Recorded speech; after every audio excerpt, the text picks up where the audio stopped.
유명한 심리학자인 셀리그만이라고 하는 교수님이 계십니다. 이 교수님은 책을 여러 권을 저술했는데 출간될 때마다 베스트셀러가 되었습니다.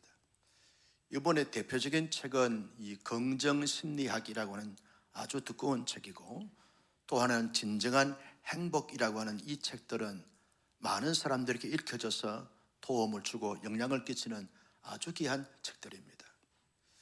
그 셀리그만 교수가 사람들이 살면서 행복한 삶을 살기 위해서는 5가지 요소를 갖춰야 된다, 그렇게 말을 했습니다.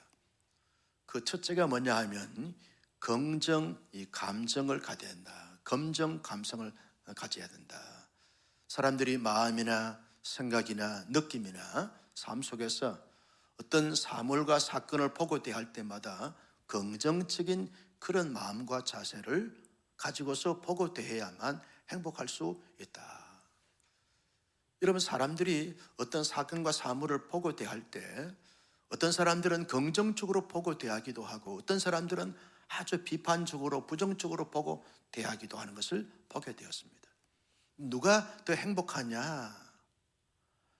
이 셀리그만 교수가 나름대로 긍정심리 이 센터에서 설문하여 조사해 보니까 훨씬 더 이 긍정적인 감성을 가진 사람들이, 정서를 가진 사람들이 훨씬 더 그렇지 못한 사람들에 비해서 행복한 삶을 살고 행복 지수가 높아지더라, 그렇게 말을 했습니다. 또 하나는 어떤 것에 대해서 몰입을 하고 집중할 때 시간 가는 줄 모르고 세월 가는 줄 모르고 어떤 것을 몰입하고 집중하는 그것이 있을 때 그렇지 못한 사람들에 비해서 훨씬 더 행복 지수가 높고 행복한 삶을 살게 되더라, 그렇게 말을 했습니다.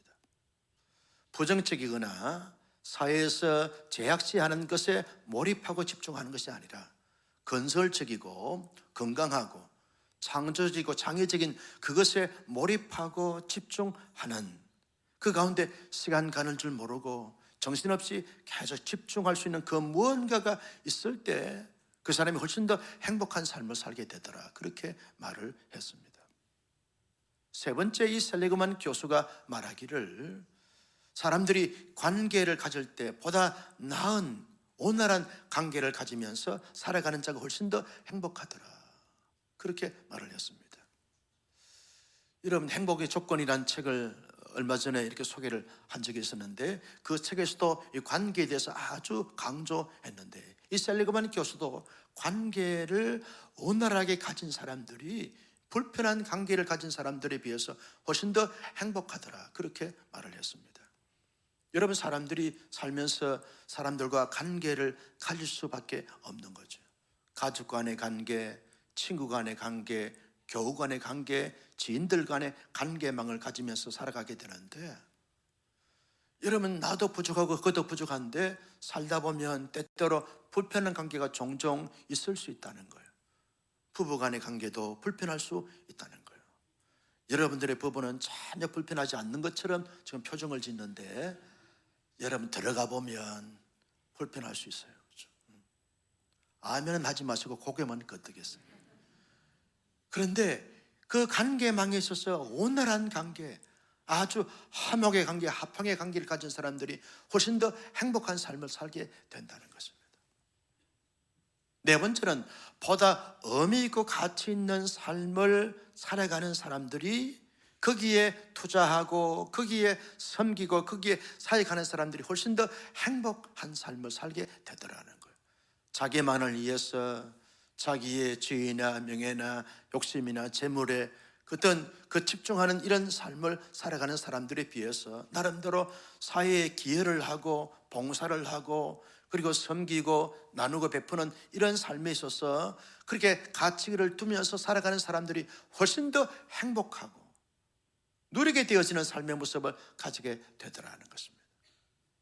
또 하나는 사람들이 목표를 정해놓고 그 목표에 도달하고 그 목표를 이루어가는 삶을 거듭해 갈수록 행복한 삶을 살게 되더라는 것입니다.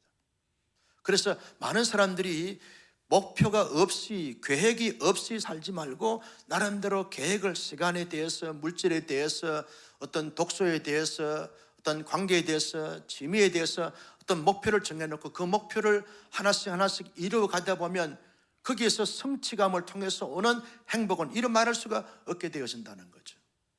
저도 한 주에 몇 권의 책을 읽겠다라고 목표를 세우고 주 초부터 이제 책을 읽기 시작하는데 주로 월요일, 화요일 되어질 때는 얇은 책을 정합니다. 한 100페이지, 150페이지 되는 책을 정하면서 책을 100페이지, 150페이지 되는 이 책을 하루 만에 혹은 하루 반 만에 이렇게 읽게 되어지잖아요. 그러면 다 이렇게 완독을 하고 난 다음에 스스로 책거리를 하는 것입니다. 책을 공중으로 띄웠다가 받았다. 혼자 재미있게 놉니다. 이야, 다 읽었다. 이 내용을 한번 서치질해 가면서 이렇게 더듬어 보면서 혼자 재미있게 놀곤 하는데, 그렇게 하다 보면 여러분 주중에는요 더 두꺼운 책을 읽게 되어지고 주말 같은 데는 더 두꺼운 책을 읽게 되어지는 것이죠. 그 성취감을 통해서 오는 그 행복감, 이런 말할 수가 없게 되어진다, 그렇게 말을 했습니다. 셀리그만 교수가 진정한 행복이란 책에서 이와 같은 내용들을 언급해 주었는데, 여러분 가만히 5가지 요소를 잘 생각해 보면 실제 우리의 삶 속에 그 5가지 요소를 다 갖출 수 있겠는가? 여러분, 다 갖출 수 있는 사람들이 누가 있겠습니까? 설사 다 갖추었다 할지라도 사람들은 그것으로 인해서 행복한 삶을 살 수 있겠는가? 여러분, 사람은요 영적인 존재입니다. 모든 것을 다 갖춘다 할지라도, 행복의 요소를 다 갖고 있다 할지라도 영적으로 안정감과 충족감과 만족감을 갖지 않게 되었으면 행복할 수가 없는 거죠. 그때 그 순간 잠깐은 행복할 수 있을지라도 지속적인 행복은 영적인 안정감과 충족감과 만족감이 갖추어져야만 그 바탕 위에서 다른 것이 채워질 때 행복할 수 있게 되어진다는 것입니다. 나는 우리 온사랑교회 성도님들이 영적인 안정감과 충족감, 만족감을 가지고 셀리그만 교수가 제시했던 행복의 요소를 다 갖춤으로 말미암아 살아갈수록 보다 나은 행복한 삶을 살아갈 수 있기를 예수님의 이름으로 축복합니다. 하나님의 사람 모세가 살다 보니까 어느덧 120세가 되었습니다.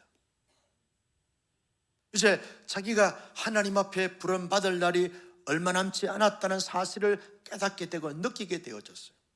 사람들이 세상을 떠날 때는, 연세 많은 분들은 대충 이렇게 느낌이 온다는 거예요. 모세도 느낌이 왔겠죠. 자기의 신체 구조나 자기의 어떤 여러 가지 많은 상황을 볼 때 하나님이 자기를 부를 때가 되셨구나라고 하는 것을 느끼면서 내가 이 땅에 남아있는 이스라엘 백성들에게 무엇을 남기면서 세상을 떠날까라고 하는 차에 이스라엘 백성들을 모압 평지에서 다 불러 모아놓고 나름대로 지파마다 장막을 치고 공동체가 이루어지는 그 모습들을 보면서 모세가 저 베냐민 지파, 루벤 지파부터 시작해서 저 아셀 지파 12지파를 다 면밀히 살펴보면서 축복을 선포하고 선언합니다. 이걸 모세를 가리켜서 유언적 축복이다 그렇게 말하게 되는데, 유언적 축복을 남기게 되어지는 것입니다. 사람이 세상을 떠날 때, 남길 때 가장 그들에게 필요하고 가장 소중한 것을 남기지 않습니까? 모세도 가장 그 지파들마다 가장 필요한 그런 유언적 축복의 말씀을 남기고, 이제 마지막 결론적인 부분에서 모세가 이렇게 정리합니다. 이스라엘 백성들은 너희들은 내가 보니까 참 행복한 사람이로다. 너희들은 행복한 사람들이라는 거예요. 지금 현실적으로 보게 되어진 모압 평지에서 이제는 요단강을 건너서 가나안 땅을 정복해야 될 아주 중대한 사역을 앞두고 있는 이스라엘 백성들, 그 전쟁에서 여러분 이길 수 있는 자신감이 전혀 없는 이스라엘 백성들, 준비되지 않았던 이스라엘 백성들을 보면서 모세가 그들을 보면서 영안을 열고 보니까 너희들이야말로 진정한 행복한 사람이도다. 사람이라는 거죠. 지금 세상적으로 보면, 현실적으로 보게 되었으면 너희들이 가나안 땅에 들어가서 정복 전쟁을 일으키려고 하면 수많은 어려움과 한난과 복잡함과 그리고 난간이 예상이 되어지지만 그 가운데서도 너희들이 내가 볼 때는 행복한 사람이라는 거예요. 왜? 문제가 없어서 행복한 자가 아니라는 거예요. 너희들이 조건을 갖추어서 행복한 자가 된 것이 아니라는 것입니다.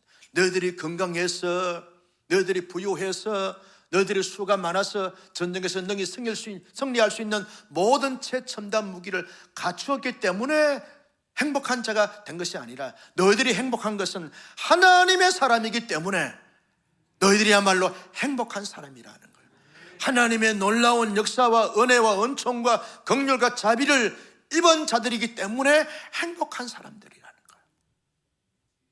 어떤 조건과 어떤 여건과 환경과 처지가 다 원활하고 순탄하고 평탄해서 행복한 자가 된 것이 아니라 하나님의 언약 백성이고 하나님의 그동안에 놀라운 사랑과 자비와 은총과 은혜를 입은 사람들이기 때문에 너희들이야말로 세상에서 가장 행복한 사람이도다, 그렇게 말하게 되었습니다.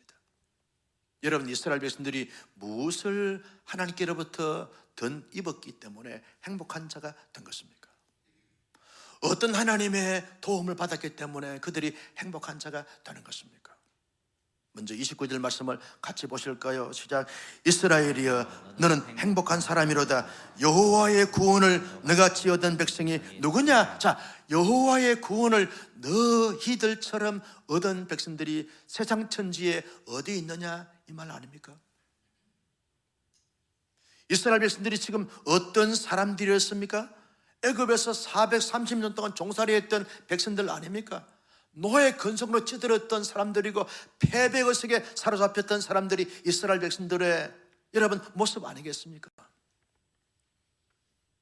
그래서 늘 우울하고 늘 침울하고 늘 눌리고 늘 불안에 사로잡혀 있는 이스라엘 백성들이었는데, 그들이 선하고 의롭고 노력하고 그들이 열심히 삶을 살아서 구원을 얻어낸 것이 아니라 하나님께서 그들을 구원시켜 주심으로 말미암아 구원받았는데, 이것은 세계 어느 나라, 어느 종족, 어느 민족이 얻을 수 없었던 놀라운 하나님의 전적인 영광스러운 구원을 얻은 백성들이기 때문에 너희들이야말로 진정한 행복한 사람이다, 그렇게 말하고 있습니다.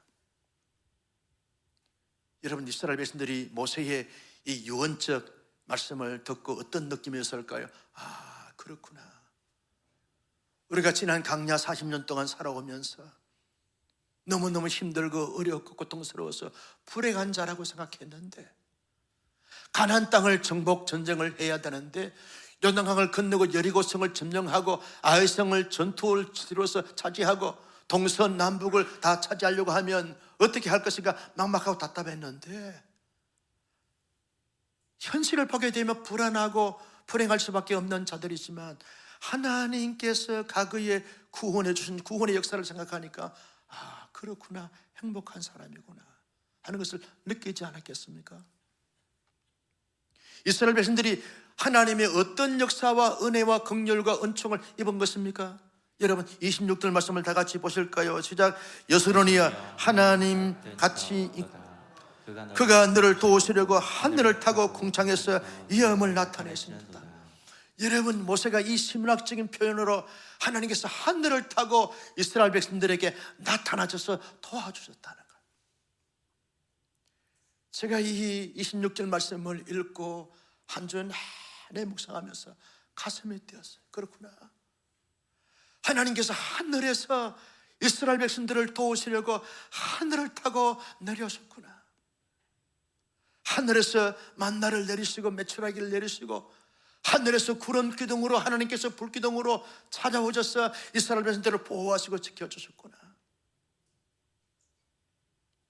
기가 막힌 이 독특한 놀라운 표현이, 이 표현은요 이 본문에서만 찾을 수 있는 본문입니다.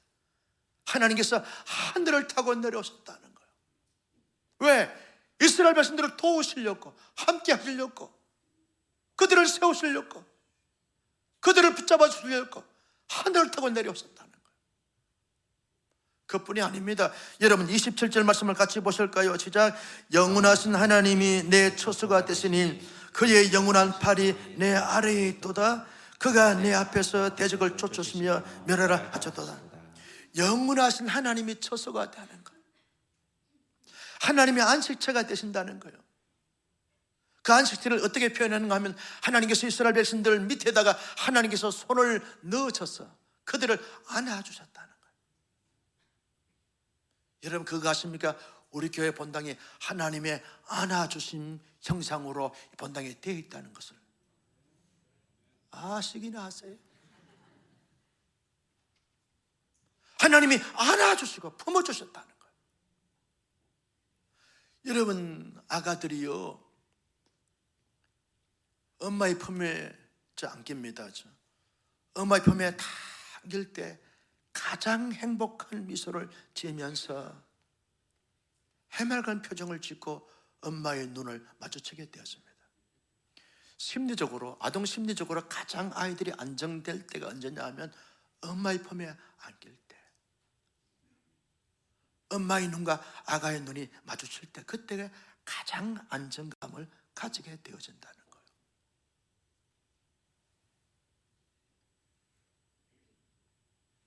여러분 그 아가들이요 그렇게 행복한 그런 느낌을 가지니까 아이가 빵긋 웃습니다. 그러면 더 웃으라고 엄마가 까꿍 그렇게 하는 거죠. 할머니의 품에 안길 때 아가들이 가장 행복함을 느끼게 된다, 자유함을 느끼게 된다는 거예요. 그 표정을 말로 표현할 수가 없는 것입니다. 하나님의 사람들이 언제 가장 안정감을 느끼는가 하면 하나님의 품에 안길 때. 이스라엘 백성들이 하나님께서 하나님의 품에 안아주셨어요. 홍해를 걷는 것은 그들의 힘과 능력이 아닙니다. 하나님의 안아주심으로 말미암아 강야 40년 동안 하나님이 안아주셔서 날라주신 것입니다. 날라주신 것.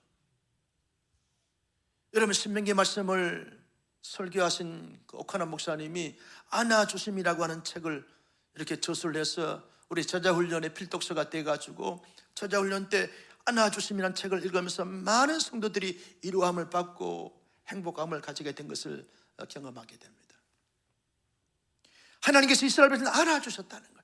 하나님의 사랑으로, 하나님의 자비로, 하나님의 은총으로 안아주신다는 거예요. 성도 여러분, 지금도 하나님은 우리를 안아주시고 품어주실 줄로 믿습니다. 성령을 통해서 예수님의 그 놀라우신 은총으로 말미암아 우리를 안아주신 거예요. 안아주신 거예요. 내가 알든 알지 못하든 느끼든 느끼지 못하든 하나님이 우리를 안아주신다는 거예요. 언제까지 영원히 우리를 안아주실 줄로 믿었으면 아멘. 안아주신다는 거예요. 거기에서 행복감이 오는 것이죠. 거기에서 안정감이 오게 되는 것이죠. 거기에서 충족감이 오고 충만함이 주어지게 되어지는 것을 보게 되었습니다. 그뿐이 아닙니다. 여러분 29절 말씀에 보면 하나님이 어떻게 도우시는가?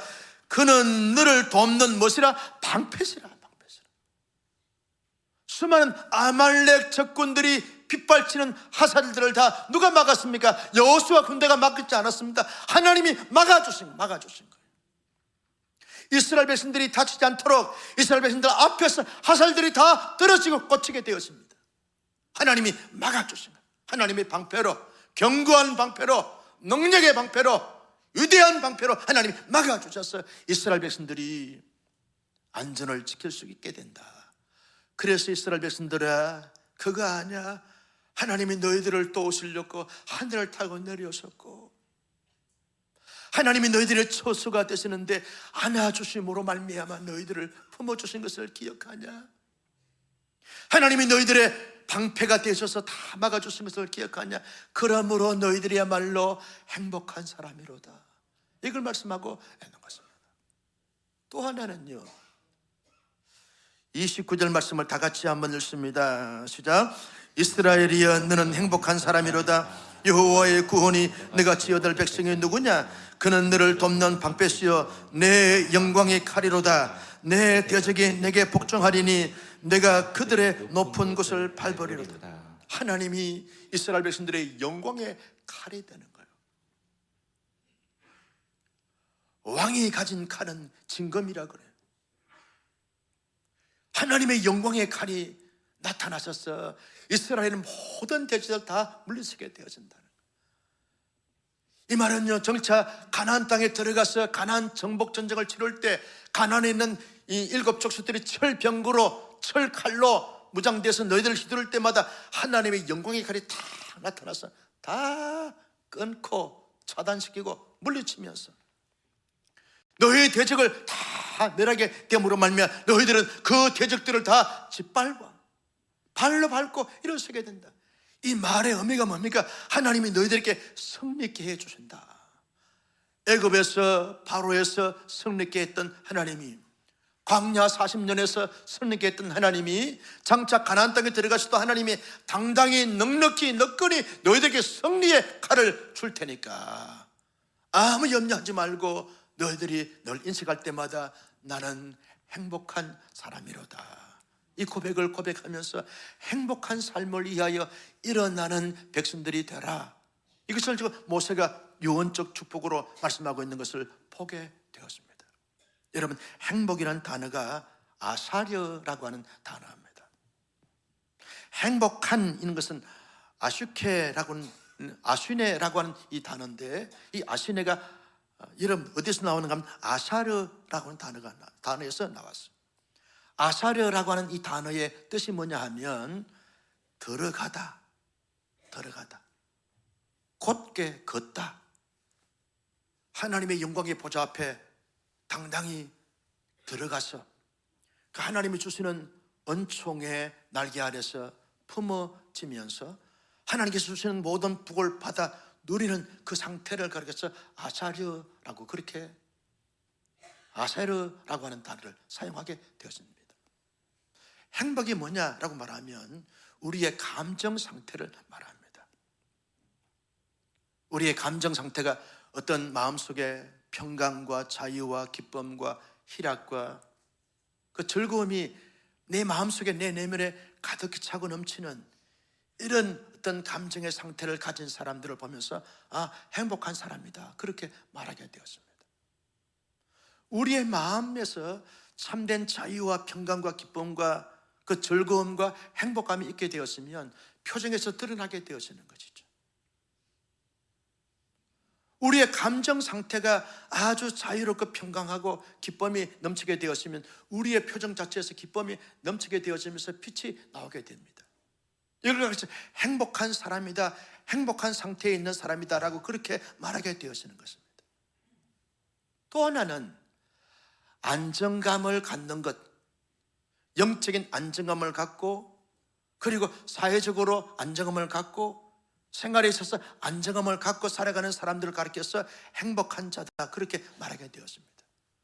안정되지 못하고 불안하게 되었고 자꾸 이렇게 불편함을 가지게 되었으면 그런 사람을 보면서 행복한 사람이다, 그렇게 말할 수가 없는 것이죠. 안정감을 갖는 거예요. 영적인 안정감을 갖는 거예요. 산보 예배 드리는 여러분들의 말로 제가 영안을 열고 보니까 다 영적으로 안정됐어요. 아멘도 박자가 맞아야 돼. 안정됐어요. 더 안정될 줄로 믿습니다. 그래서 여러분은 행복한 사람인 줄로 믿었으면 아멘. 안정되는 것은요, 어디로부터 나온 것입니까? 하나님 앞에 나아가서 하나님이 주시는 복을 받아 누리는, 하나님의 복을 받아 누리는 이런 사람들의 삶을 가리켜서 행복한 사람이다, 그렇게 말하게 되었습니다. 살아갈수록 이런 행복한 삶이 계속적으로 주님 앞에 개인적으로 우주적으로 맞는 그날까지 이어지기를 예수님의 이름으로 축복합니다. 그런 행복한 삶을 살기 위해서 어떻게 해야 합니까? 그 첫째는 행복의 근원이 되시고 행복의 근간이 되시고 행복의 근본이 되신 하나님과 가까워지는 삶을 살아가야 한다는 거죠. 하나님과 가까워지는 삶을 살아가는 사람들이 훨씬 더 행복한 사람들이 될 수 있고 행복한 삶을 살 수가 있게 되어진다는 것입니다. 그래서 시편 73편 28절 말씀에 보면 이렇게 말합니다. 같이 볼까요? 시작. 하나님께 가까이함이 내게 복이라. 내가 주 여호와의 나의 피난처, 주의 모든 행각을 전파하라. 하나님께 가까이 함이 내게 복이라. 하나님을 가까이 하는 자가 내게 복이라는 거예요.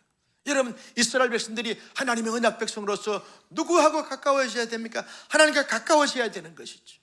마음으로, 생각으로, 실제 삶으로 하나님과 가까워지고 친밀해지고 친숙해지는 이런 삶의 모습을 가지고 살아가야 되는데, 그들이 삶을 살다 보니까 하나님과 가까워지기보다는 우상과 가까워지고 엄난과 부정과 부패와 온갖 죄악과 가까워지는 삶을 살게 되어졌어요. 결과가 어떻게 됐습니까? 그들의 마음속에 불안하고 눌리고 쫓기고 결국 포로가 되어지고 모든 것이 다 황폐하게 되어지고 무너지고 쓰러지고 실패하게 되는 자가 되어버리고 말았다는 거예요. 그들이 바벨론 포로하면서 깨달았던 것이 뭡니까? 우리가 하나님과 등진 상태, 하나님과 거리가 멀어진 상태로 삶을 살다가는 이렇게 되겠구나. 그래서 다시 돌아가게 되어지면 이제는 하나님과 가까워지는 삶을 살아가야지. 가까워지는 삶을 살아가야지. 여러분, 오늘 우리가 하나님과 가까워지며 살아간다는 것이 얼마나 힘들고 어려운지 몰라요. 세상은 끊임없이 우리에게 유혹하고 도전합니다. 너 하나님과 가까워하기보다는 세상과 가까워져야 돼. 인생은 별거 아니야. 오래 살 수가 없어. 그래서 지금 놀지 않으면, 지금 즐기지 않으면 언제 즐기고 언제 놀 거냐? 지금 놀자. 하나님보다는 자기의 엔조이, 자기의 즐거움, 자기의 향락과 자기의 쾌락이 끊임없이 우리를 유혹하고 도전해 온다는 거예요. 그래서 현대인들이요, 모든 종교는 다 구원이 있는 것이지 오직 예수 믿음만 구원받느냐, 그러면서 자꾸만 이 범실론자, 종교 다원론주의적 이런 사상으로, 이런 종교적 이념으로 자꾸 사람들을 유혹하고 현혹을 시키는 것이죠. 세속화, 종교 다원주의 이런 것들이 끊임없이 도전해 옴으로 말미암아 정말 하나님과 가까워지는 삶을 산다는 것이 얼마나 힘들고 어려운지 몰라요. 그러나 여러분, 오늘 시편기는 우리에게 말합니다. 하나님을 가까이 하는 것이 복이고, 하나님을 가까이 하는 것이 축복이고, 하나님이 가까이 하는 것이 그것이 승리인 줄로 믿으시기를 바랍니다. 여러분, 예배를 통해서 하나님을 가까이 하는 거죠. 예배를 통해서, 우리가 찬양을 통해서, 기도를 통해서 하나님을 가까이 하는 것입니다. 하나님 내게 주신 은사를 통해서 마음껏 사역하고 섬기면서 하나님을 가까이 하는 것이죠. 하나님을 가까이 하는 것이죠. 여러분, 하나님을 가까이 하게 되었으면 우리 마음속에 무엇이 옵니까? 참된 자유와 평강과 기쁨이, 소망이 넘치게 되어지는 것이고, 우리의 모든 상처가 치유되고 회복이 되어지는 것이죠. 여러분, 실제로 그런 것을 많이 봐요. 예배당에 들어올 때, 예배하러 이렇게 예배 드리러 오신 성도들의 표정을 보면 어두운 표정을 짓고 온 성도들이 여러분이 계십니다. 그래서 찬양을 하고 오늘처럼 성가대가 은혜로운 찬양을 통해서 은혜를 받고, 말씀을 통해서 은혜를 받고, 함께 기도하고 결단하고 나갈 때는 다 천사가 돼가지고 나가. 산부 예배도 보겠어. 예배 마치고 나갈 때 어떤 표정을 짓고 나가는가. 여러분, 하나님을 예배를 가까이 하다 보면 우리 마음속에 모든 치유와 회복이 불같이 바람같이 일어나게 될 줄로 믿습니다. 여러분, 기도회에 참석보다 보면 기도회 때 울면서 기도합니다. 막 하나님께 소리를 지르 기도합니다. 기도 마치고 난 다음에 나갈 때 보면 성도들이 막 밝아서 희망찬 가운데서 벅찬 감격을 가지고 나가는 것을 보게 되었죠. 하나님을 가까이 한 것이 복이다라고 하는 말이 그 말이죠. 어떻게 결정해야 되고 어떻게 선택해야 될 것인가 라고 하는 이 기로에 있어서 하나님을 가까이 하면서 예배를 통해서, 기도를 통해서, 교제를 통해서 가까이 하다 보면 하나님 우리에게 지혜를 주시고 총명을 주시고 깨닫게 하시는 거예요. 하늘의 지혜를 가지게 되었으면, 여러분, 하나님을 가까이 하게 되었으면 이 하늘의 지혜를 갖게 되어지고 하나님께서 주신 지혜로 말미암아 살게 되어지면 충분히 승리할 수 있는 이런 능력자가 될 줄로 믿습니다. 그래서 하나님을 가까이 한 것이 복이라는 거예요. 아무리 사람들이, 아무리 세상이 내게 어떤 유혹과 미혹을 한다 할지라도 하나님을 좀 더 뜨겁게 가까이 하고 친밀해지고 친숙해지고 연속적인 이런 삶을 살아가는 우리 모두가 되시기를 예수님의 이름으로 축복합니다. 둘째는요, 하나님이 내게 주신 그 모든 것을 인하여 늘 감사의 고백을 담고 고백적 삶을 살아가게 되었으면, 여러분 하나님께서 주시는 놀라운 은총을 받아서 여러분 특별히 행복한 삶의 모습을 가지고 살아갈 수 있게 되어지는 것입니다. 여러분, 우리의 구원을 생각해 보세요. 나로 말미암아 온 것이 아닙니다. 여러분, 이슬람 같은 데는요, 인간의 행위 구원을 강조합니다. 내가 어떤 자살, 폭탄, 테러 사건을 일으키게 되었으면 나도 좋은 천국으로 가게 되어지고 우리의 조상들도 좋은 천국으로 가게 되었기 때문에, 여러분, 이 이슬람의 이 극렬 이슬람 사람들은 자살, 폭탄, 테러 일으키는 것을 아주 영광으로 생각하는 거예요. 행위 구원론자들이기 때문에 그렇다는 거예요. 이슬람뿐이 아닙니다. 기독교를 제외한 여타 모든 종교들은 다 행위 구원입니다. 행위 구원. 구원은 우리에게서 온 것이 아닙니다. 전적인 하나님께로부터 오는 것이라는 거예요. 시편 3편 8절 말씀 같이 보실까요? 시작. 구원은 여호와께 있사오니 주의 복을 주의 백성에게 내리소서. 구원이 여호와께 있습니다. 여러분, 구원 받았으면 아멘. 그 구원이 나로부터 나온 것이 아닙니다. 하나님께로부터 나온 줄로 믿으시기를 바랍니다. 구원받은 것 뿐입니까? 하나님이 우리를 도우시려고 하늘에서 내려오시는 거예요. 성령으로 말미암아 내려오시고, 예수 그리스도가 하나님의 보좌 우편에서 우리를 품에 안아주시면서 우리의 모든 것을 어둠의 세력들의 공격을 막아주시고 방패해 주시고, 수많은 영적 전투에서 당당히 승리할 수 있도록 누가 도우시는 것입니까? 하나님의 도우심과 역사하심 아닙니까? 그러므로 말미암아 이것을 깊이 생각하다 보면 우리 마음속에 원망과 불평과 불만을 토로한 것이 아닙니다. 그저 감사가 나올 수밖에 없는 거죠. 나 같은 죄인을 구원해 주신 주님의 은혜 생각하니까 너무너무 감사한 거예요. 현실은 너무 답답하고 힘들고 지치고 번아웃 상태에 주어진다 할지라도 나 같은 죄인을 구원해 주신 주님의 은총을 생각하니까 너무 감사한 거예요. 눈물겹도록 감사한 거예요. 우리의 피난처가 되시고 산성이 되시고 요새가 되시고 방패가 되신 하나님의 도우심을 생각하니까 너무너무 감사한 거예요. 지금까지 숱한 어둠의 세력들로 말미암아서 넘어지고 쓰러지고 실패할 수밖에 없었던 나였는데, 그때마다 도우셔서 승리케 해주신 하나님의 승리를 생각하니까 모든 것을 초월하여 감사할 수 있는 거예요. 감사하다 보면 여러분, 감사의 조건들이 점점 더 많아지게 되어지는 거예요. 그 삶 속에 행복의 꽃이 피어나고 행복의 열매가 맺어지게 될 줄로 믿었으면 아멘. 우리 모두 그렇게 살아가자는 거예요. 여러분, 원망하고 불평해 보세요. 나도 힘들고 그런 소리를 듣는 사람도 너무너무 힘들고 어려운 거예요.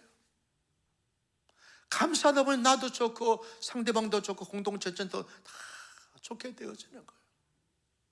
지난 28년 동안 우리 온사랑교회를 뒤돌아보면 모든 것이 하나님의 은혜요 사랑요 축복 아니었습니까? 그래서 감사한 거예요. 감사한 거예요. 새학기 새학년을 맞는 우리의 자녀들 보면 잘 자라줘서 새학년 새학기를 맞이해서 이제 준비하는 아이들을 보면서 너무너무 감사하고 기대가 되는 거예요. 기대가 되는 거예요.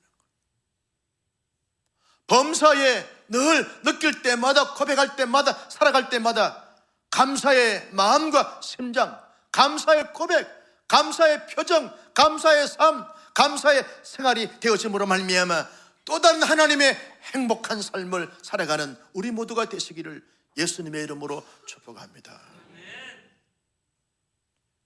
셋째는요, 우리가 그렇게 범사에 감사하며 삶을 살려고 해도 잘 되지 않는 것을 보게 되어져요. 자꾸만 비교하게 되어지고 부족함 때문에 스스로 눌리게 되고 불안하게 되고, 그러면서 여러 가지 많은 한계 선상에 부딪히게 되어지면 번아웃 상태에서 자포자기 상태에 이르게 되어지는 것이 우리의 솔직한 심정이고 우리의 삶의 모습이라는 거죠. 그래서 시편 기자는 시편 138편 3절 말씀에서 이렇게 말합니다. 같이 볼까요? 시작. 내가 간구하는 날에 주께서 응답하시고 내 영혼에 힘을 주어 나를 강하게 하셨나이다. 여러분, 우리가 부족할 때마다, 힘들 때마다, 어려울 때마다 낙심할 수 있고 원망할 수 있고 불평할 수 있는 거예요. 어느 날 갑자기 내 마음이 자꾸 우울감이 찾아오는 거예요. 믿음이 없어서가 아닙니다. 엘리야 같은 사람도 우울감이 찾아왔어요. 히스기야도 우울감이 찾아왔어요. 아브라함도 우울감이 찾아왔어요. 야곱도 우울감이 찾아왔어요. 바울도 우울감이 찾아왔어요. 성경을 심리학적으로 접근해 보면 성경에 나오는 인물들이 다 우울감이 찾아온 경험한 사람들이에요. 찾아왔어요. 예배생활 잘하고 기도생활 잘하는데도 어느 날 갑자기 내 마음이 자꾸 이게 우울감이 찾아오는 거예요.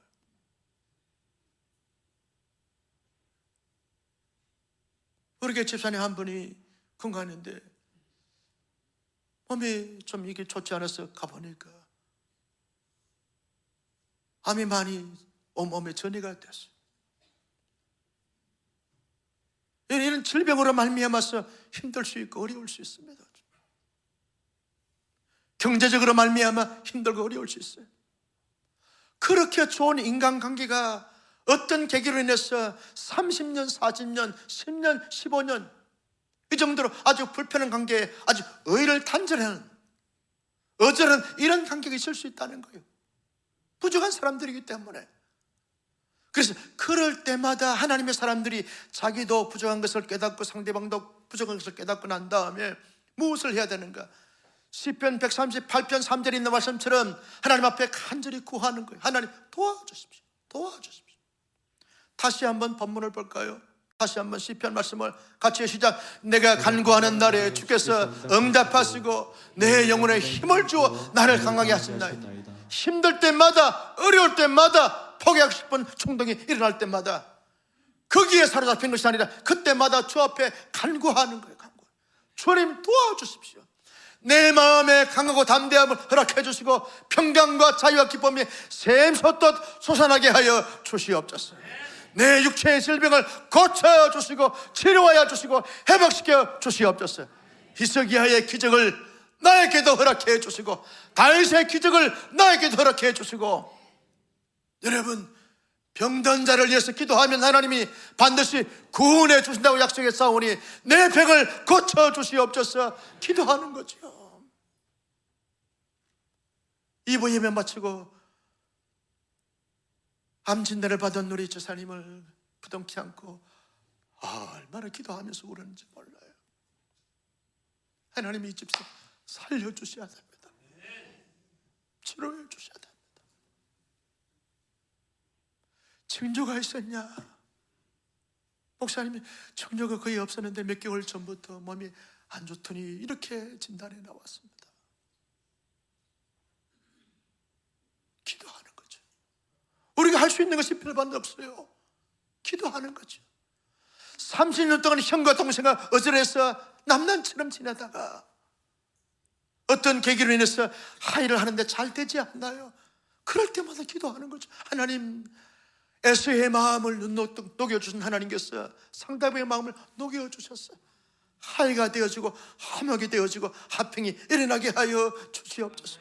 기도함으로 말미암아 불고 하이하고 평화로운 관계를 이루어가는 것, 기도밖에 더 있습니까? 하나님이 마음을 만져주지 않으면 있을 수가 없는 거죠. 재물에 부족함이 있을 수 있습니다. 그때마다 하나님, 재물이 필요합니다. 하나님의 사람으로 하나님의 사역을 감당해서 재물을 주십시오. 재물을 주십시오. 기도하는 거죠. 당대에 안 주시면 자손만대에 반드시 주실 줄로 믿으시면 아멘. 기도하라는 거예요. 기도하라는 거예요. 저희가 가난한 농부 가정인데 어릴 때 많이 돈이 없으니까 어머니가 교회당에 가서, 바로 저희 마당에 교회가 있었기 때문에 이중창이 아니라 창문이 아주 얇고 다 들리기 때문에 어머니가 그냥 우는 거예요. 하나님 돈 좀 주세요. 돈 좀 주세요. 근데 지금 잘 먹고 잘 사시고 계세요. 우리 예배당이 건축하다 중단이 됐어요. 돈이 없어요. 돈이 있어야 공사가 진행되는데 없어요. 이 기둥 붙잡고 얼마나 울은지 몰라. 하나님 돈 좀 주세요. 돈 좀 주세요. 하나님이 그때마다 하나님께서 풀어주시고 해결해 주시고 여기까지 오게 된 거예요. 정말 돈이 필요합니까? 하나님 앞에 구해 보십시오. 그것 때문에 원망하고 그것 때문에 좌절하고 그것 때문에 절망하는 것이 아니라 하나님, 모든 것의 근본이 되시고 모든 것의 주인 되시는 하나님께서 풀어주시고 해결해 주시옵소서. 하나님이 기도하는 자들마다 응답해 주심으로 말미암아 하나님이 힘을 주어 강하게 하셨나이다. 이 고백이 오늘 저와 여러분 우리 모두의 고백이 되어지기를 예수님의 이름으로 축복합니다. 여러분의 자녀들에게 지혜가 필요합니까? 지혜를 구해 보십시다. 솔로몬에게 주었던 지혜를 자손만대 허락해 주실 줄로 믿으시면 아멘. 우리 모두 이와 같은 하나님을 가까이 하고